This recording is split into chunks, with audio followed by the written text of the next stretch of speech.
Merci Madame la Présidente.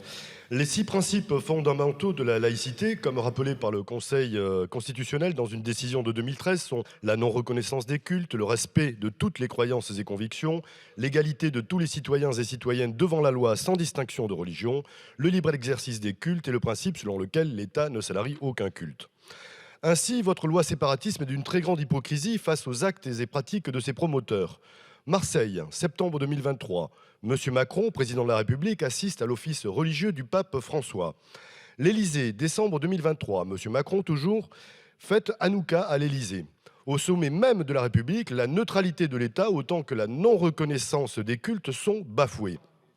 Nice, tous les ans, M. Estrosi, maire de la ville, avec M. Ciotti, député, font leurs vœux annuels à la Vierge Marie avant une messe présidée par le vicaire en leur présence.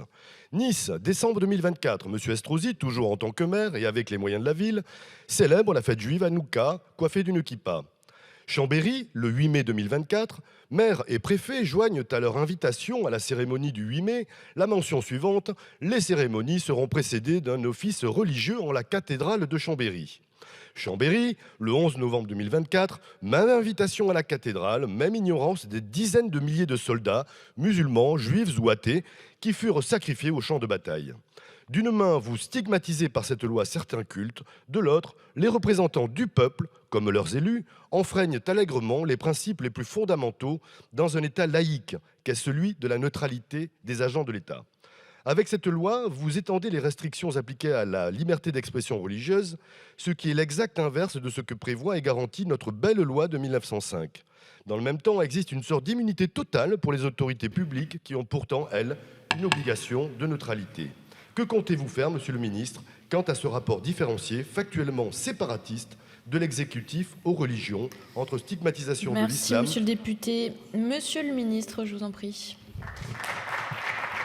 Merci Madame la Présidente, Mesdames, Messieurs les députés, Monsieur le député. Je crois qu'il ne faut pas tout confondre et tout mélanger. Et je crois que vous organisez volontairement, ou de façon insidieuse, je dirais, une sorte de salmigondis de tout ça. La liberté, ce que prévoit la République, c'est la liberté des cultes, la liberté de croire ou de ne pas croire.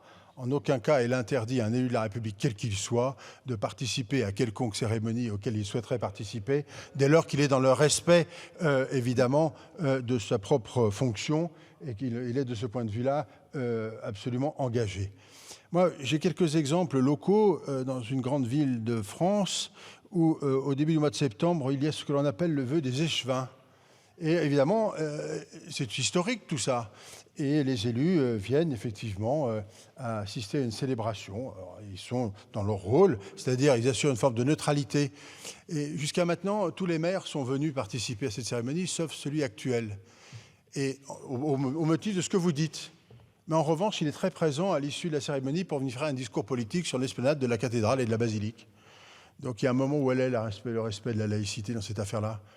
Il faut que tout le monde soit traité de la même manière. Et il n'est pas interdit, et je l'ai fait moi-même quand j'étais en fonction dans ma commune, de participer, y compris avec la communauté musulmane, à un instant avec eux, ou avec la communauté juive, qui d'ailleurs est une des rares à avoir une prière pour la République. Donc je veux vous dire, c'est qu'il faut simplement garder de la mesure en tout. Et je pense qu'en la circonstance, il ne faut pas stigmatiser les choses. D'abord, nous avons aussi une histoire, et cette histoire, elle fait partie de notre patrimoine collectif, mais qu'en revanche, cette histoire oblige chacun des élus au respect de tous les cultes, sans exception, et une forme de neutralité dans le propos tenu, bien évidemment.